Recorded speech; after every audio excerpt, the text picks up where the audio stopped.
on print pathways and OER based on my experience with the State University of New York's OER services team.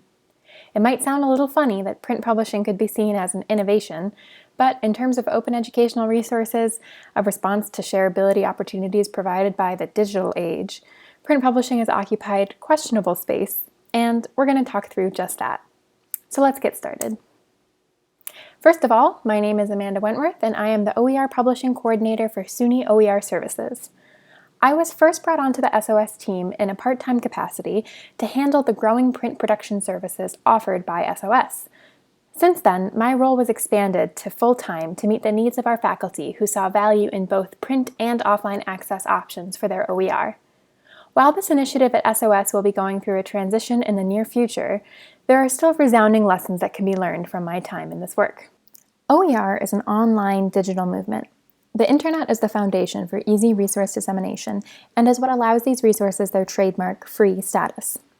When thinking about print OER, some of you may be thinking, isn't the print textbook industry what we're trying to dismantle? Shouldn't OER be about innovative technology that liberates students from conventional learning techniques such as print?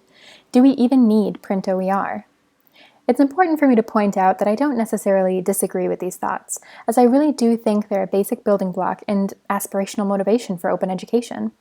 The simple answer is, all online is not for all.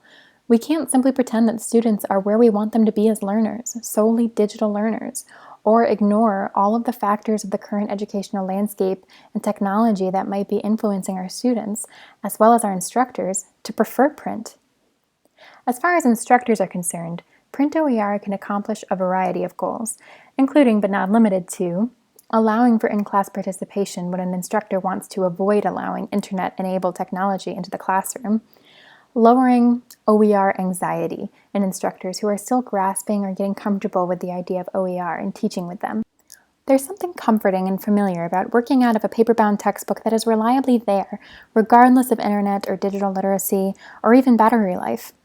If offering this version of OER textbooks to instructors who would otherwise be unwilling to try OER is one way for us to expand this movement, then it should be taken seriously. For students, access to print OER textbooks mean, first and foremost, offline access. No internet, no problem. In fact, for some students, not being on a machine with internet availability is essential to focus. While there can be a benefit to students having textbook material written by their own professors, things can get awkward when they have to spend big bucks on that material, especially when that results in suspicion and resentment over royalties. Also, they can annotate by hand, highlight and scribble in the margins, without worrying about anyone else seeing it. Which leads to another key reason: being able to retain ownership of their textbooks, successfully avoiding the false salvation of renting. I'd like to point out, however, that this was all written pre-COVID. So I want to take a brief moment to address the looming backdrop to our virtual conference this week and how it relates to my talk, as there are clear and resounding ramifications that cannot be overlooked. Clearly, we need to reframe our initial understanding, being that all online is not for all, except for when it is. Students and instructors currently don't have a choice about whether or how learning needs to continue remotely while the world faces this crisis. This new reality demands that we rethink some of our old stances and privileges and consider what is truly at stake for learners everywhere, of all sorts of backgrounds and means. So, what transfers? Well, the most obvious issue that print OER addresses in relation to the struggles many students are facing during emergency remote learning is offline access.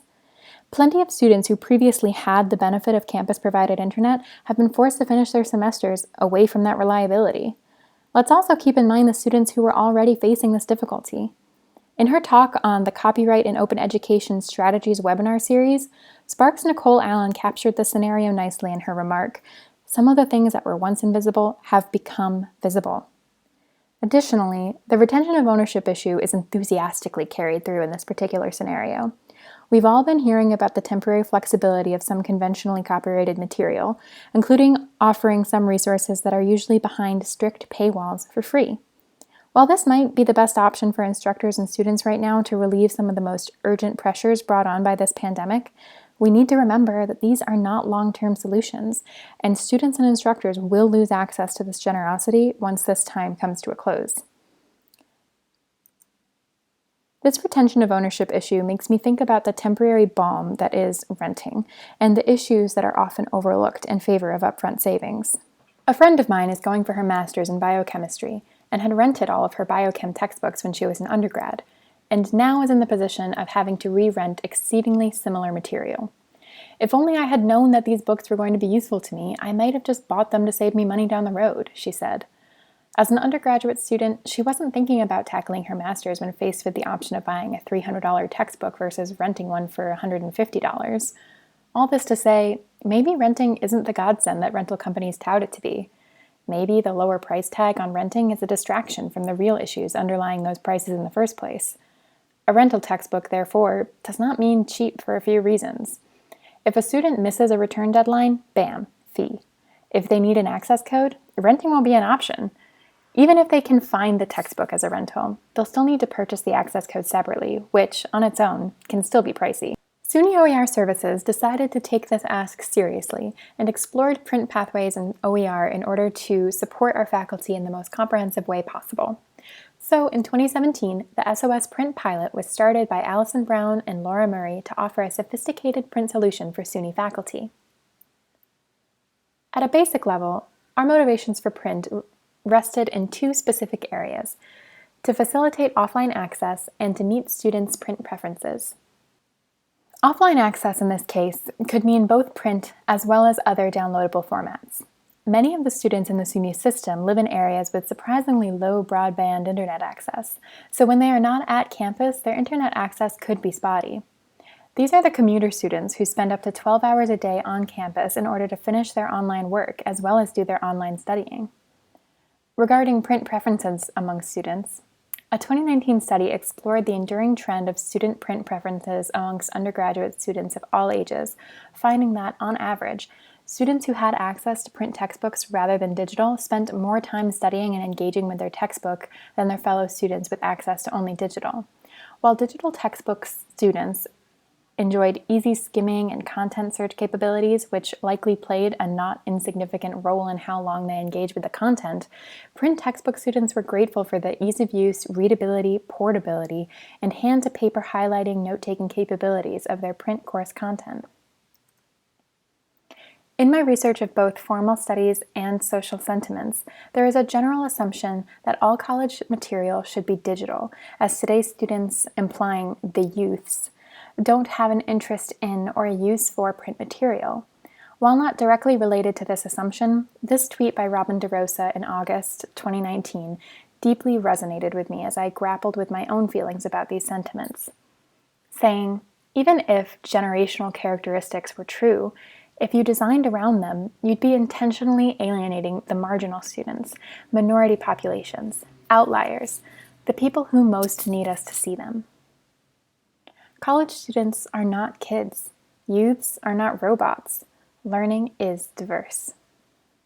In my experience over the course of this initiative, I've been asked to give advice about how other campuses or other systems can do the work that I've done. In that time, the best thing I could do for people interested in providing this service to their students was communicate what resources I've been afforded in order to give people a sense of what they might advocate for in their own institution and context. While SOS undertook this initiative, this is what was utilized: a Pressbooks instance that requires specialty plugins and add-ons that we use to create our print-ready PDFs. We had ISBNs, the SUNY Office of Library and Information Services, or OLIS. There was a partnership with our university press, from which we gained invaluable experience as well as resources.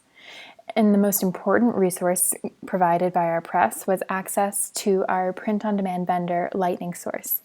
Lightning Source is a subgroup of Ingram, and they provided us with print-on-demand, which has been a fundamental aspect of our print service, as well as an ease of ordering for our campus bookstores. Bookstores simply provided Ingram with the ISBNs for our books in their typical ordering process. And finally, SOS had me, a dedicated full-time employee. Starting and maintaining this kind of service takes work, and I couldn't imagine doing it off the side of my desk, which I know is the position that many of the people attempting to start this work are in. Here's an example of what our SOS-produced books looked like. The one on top is an original work created by a SUNY Westchester professor.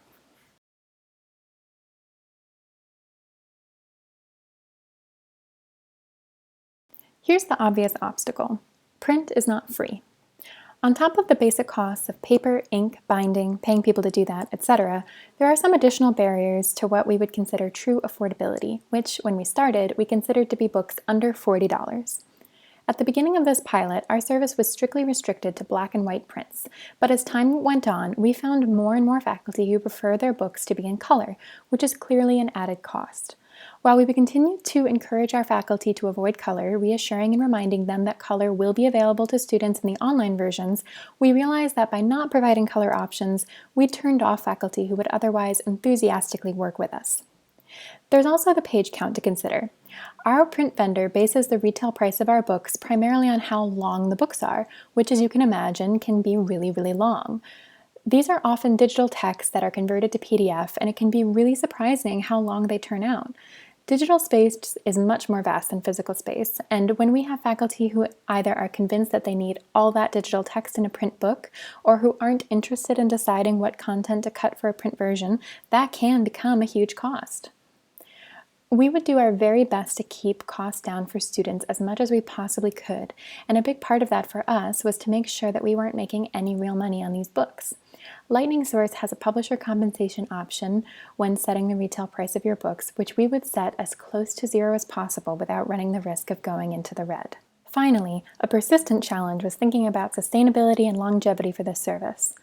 Ultimately, SUNY is transitioning away from providing this service in the same way it had been for the last 2 years, and it will be interesting to see how a university press like SUNY's will adapt the service to its own publishing process. While it's ideal to have a perfectly seamless, streamlined process for a print service, these are some things to keep in mind. Every print order is unique and can present learning curves. So first of all, PDF creation is not always straightforward. If the faculty placing a print request submits a source file that is in an inaccessible format and/or needs a lot of cleanup itself before it can be converted to the kind of PDF that can be uploaded to the printer, the time that it takes to remediate these issues must be taken into account. Once a print-ready PDF is developed, it must then be sent back to the author or faculty to review before sending it off to print, which can result in some additional back and forth before it is finally ready. After this process is finished, the print coordinator would then need to coordinate with the print vendor, in our case, Lightning Source, in order to get the book ready and available for bookstores to order. Once the title is available, and the price is set to adjust for the roughly 30% markup that bookstores are accustomed to applying to their books, they need to be notified that the title is ready. Bookstores are a key player in this game, as students who order their books from this source are able to use their financial aid. This slide shows some of the results SOS has seen from its print and general OER initiatives. As you can see, we've produced a total of 75 print textbooks in this time, with more than 4 of them being original works by SUNY faculty. According to SUNY bookstore sales reports, about 47% of SUNY students have bought our books. Anecdotally, students who don't buy print OER probably aren't buying textbooks anyway, or this might have to do with the fact that most OER print textbooks are not required, as they're available freely online, so the students who are buying represent those who have a genuine need or desire for print options. Lightning Source also gave us the option to expand distribution outlets, which would include Amazon, allowing the books to be discoverable to interested parties outside of SUNY. Expansive distribution, therefore, equals increased accessibility. This is an example of an Amazon search for State University of New York OER, and as you can see, the entire spread consists of our produced books. Ultimately, who knows where print textbooks will end up? All we know for now is that we need to be flexible with how trends change for students. So, is there really a battle between digital and print? Some say we need to encourage students to utilize digital books and learning tools over print, while others say we need to meet students where they're at. In my opinion, both of these point of views are valid, and together we should say that we need to address the systemic issues that burden students either way. Thank you for attending my virtual presentation and this panel. Enjoy the rest of the conference.